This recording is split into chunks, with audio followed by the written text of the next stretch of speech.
Milhões desviados usados em viagens, luxo e prostituição por políticos e outros criminosos. A fraudemia está acabando, mas o Covidão continua a todo vapor.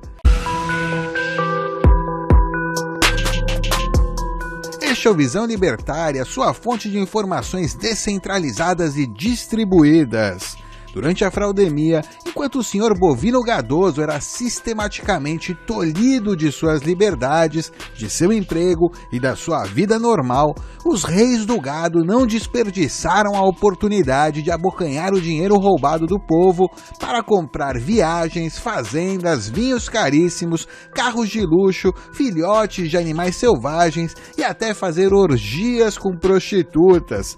Sim, estão literalmente fazendo putaria com o dinheiro do senhor Bovino Gadoso, enquanto o populacho leva chicotada no lombo e padece de fome devido às medidas draconianas de lockdown impostas por esses mesmos políticos em nome de uma ciência aí muito científica, ciência pra caralho. Lockdown pra vocês, viagens pra mim, fome pra vocês, vinhos pra mim, vira-lata caramelo para vocês e animais exóticos para mim. O esquema de superfaturamento consistia em um grupo comandado pelo Dr. Cleudson Montale, um médico anestesista, ex-diretor de vários hospitais e presidente regional da Associação Paulista de Medicina. O grupo se utilizava das chamadas organizações sociais, as OS, entidades privadas, mas sem fins lucrativos, que prestam serviços para o Estado e recebem verba do governo. Nesse caso, o grupo cooptava políticos para realizarem contratos superfaturados com essas OS que ficavam responsáveis por administrar os hospitais e demais unidades de saúde. O esquema já estava tão bem consolidado e, para se ter uma ideia, para não perder nenhum contrato, a quadrilha comprou vereadores da cidade de Agudos, no interior paulista, para caçarem o mandato do prefeito, que encerrou os contratos de fachada com a quadrilha e queria colocar no lugar um prefeito simpático aí ao esquema.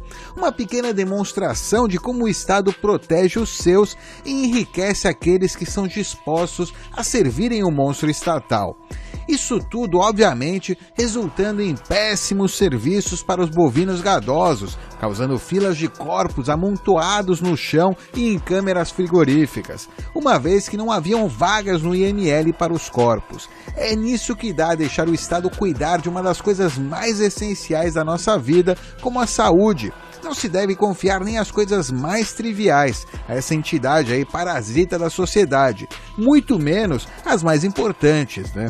Note, o vírus não é uma fraude, ele é real e mata pessoas com comorbidades e de idade mais avançada, mas nada além disso. A letalidade é extremamente baixa e já sabemos que existem remédios que ajudam aí na prevenção da doença, como a tal da cloroquina geladinha, que a mídia tradicional insiste em dizer que não funciona e tem risco para as pessoas tomarem. É sim, um remédio com 60 anos de existência, amplamente testado e estudado, e comprovado como seguro e que pode ser usado até por mulheres grávidas, vai começar a matar as pessoas do dia para a noite só porque a mídia disse que ia.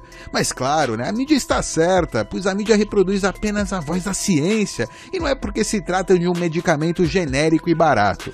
Não existe qualquer justificativa plausível para trancar toda a população em casa. Não existe qualquer comprovação científica de que o lockdown realmente funciona, uma vez que é uma medida inédita no mundo inteiro. Ou seja, nunca foi testada antes em nenhum lugar do mundo. Além disso, há também o fato de que o vírus é simplesmente mais uma gripe qualquer, já que a maioria das pessoas que contrai o mesmo dificilmente tem algo pior que um resfriado de 15 dias. Portanto, não há motivo para trancafiar a todos. Se trata de uma doença que é banal aí para a maioria das pessoas. Ainda assim, mesmo que a doença tivesse um potencial de devastação enorme aí para todas as pessoas, não justifica que políticos se achem no direito de mandar na vida alheia, rabiscando em guardanapo papos sujos, qualquer aleatoriedade, achando que estão fazendo um enorme bem à população. Na sua vida manda você e ninguém mais, e em contrapartida você não tem direito de mandar na vida alheia. Já está mais do que claro para todos a essa altura do campeonato que a fraudemia não é um problema sanitário. Nunca foi, né? É um problema puramente político, um problema de incentivos corrompidos. Antes de sequer começarem a falar em pandemia, lockdown, vírus chinês, a maioria dos estados já estavam falidos e desesperados por dinheiro da União, que é basicamente o poder federal, comandado por Il Capo de Tuticapia e o Bulbasauro, e que foi contra o envio de dinheiro roubado e de impostos para todos esses estados, porque ele, assim como todos os seres humanos aí com 2 neurônios funcionais, sabiam que o grosso desse repasse iria para outras coisas nada relacionadas ao combate do vírus de ursinho Pulândia, como por exemplo, para bancar viagens caras, vinhos importados e prostitutas de luxo para os reis do gado locais e as quadrilhas de compadrio. Evidentemente, como já sabemos, o Deep State Tupiniquim deu o seu jeitinho e conseguiu liberar esse dinheiro para os governadores e prefeitos fazerem a festa em suas jurisdições, e o resultado estamos vendo agora nessa matéria. Quando se trata de privilegiar os seus, a máfia estatal vai atropelar qualquer outro arranjo social. O resultado dessa farra estamos vendo hoje, com os preços de alimentos disparando devido à baixa oferta decorrente do impedimento da atividade econômica por sanguessugas com cabeça de ditador.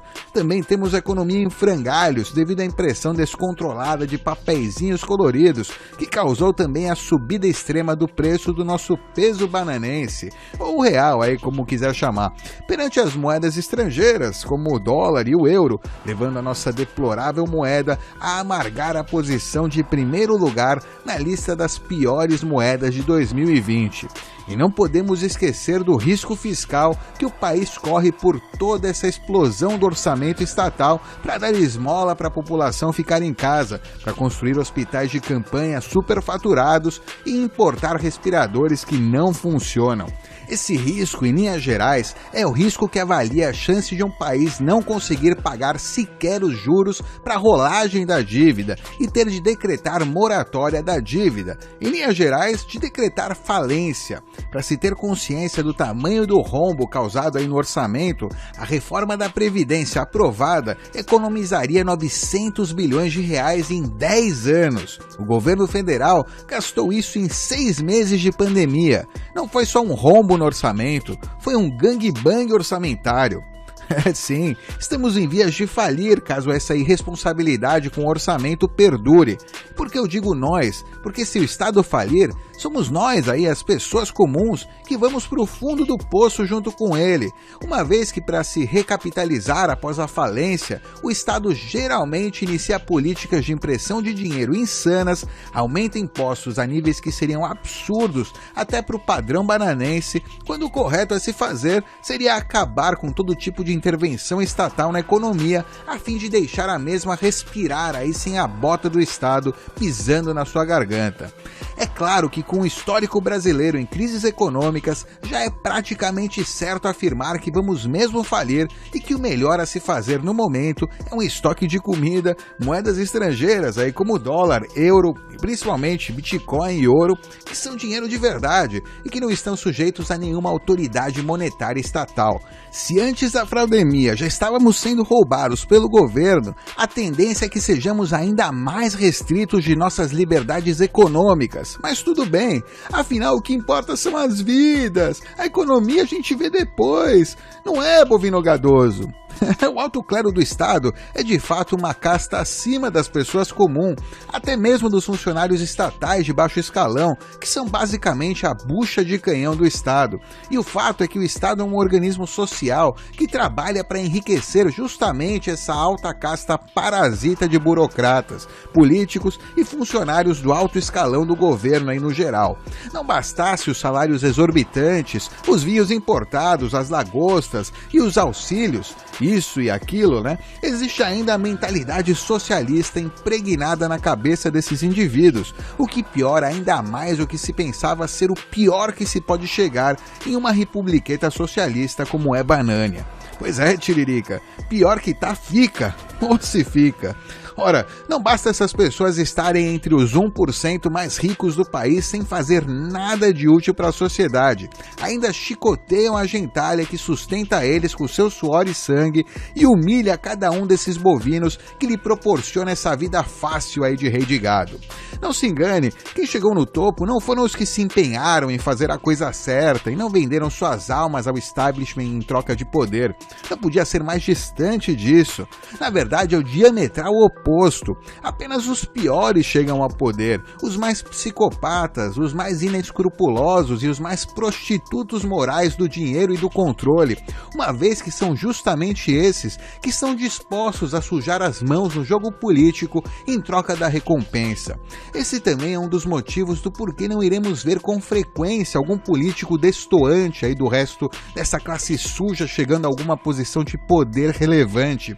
E mesmo que chegue, dificilmente conseguirá fazer valer as suas ideias dentro da máquina pública, uma vez que o sistema é blindado contra ameaças à sua integridade, como um sistema imunológico, que impede aqueles diferentes da sua natureza de terem alguma efetividade em suas atitudes. Por isso dizemos que o Estado é um organismo, não um organismo vivo, um organismo social cujo objetivo é se perpetuar por meio da fomentação de ideias estatizantes e do socialismo.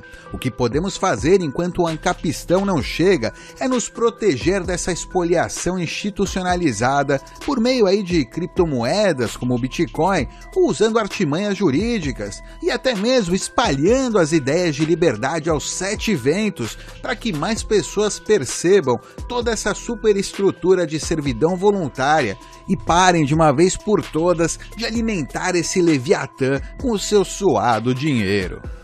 É isso aí, obrigado por sua audiência. Este artigo foi sugerido por Éder Sena, escrito por Ancapistão, revisado e narrado por Bitdove aí do canal Bitcoinheiros. Se você quiser saber sobre Bitcoin, dá uma visitadinha aí no canal dos Bitcoinheiros também. E se você gostou deste vídeo, clique no ícone de curtir aqui abaixo e compartilhe em suas redes sociais. Se deseja ser notificado de novos vídeos, clique em inscrever-se aqui abaixo também. E depois no ícone do sininho lá do lado para receber atualizações sempre que um novo vídeo for postado. Até a próxima, tchau!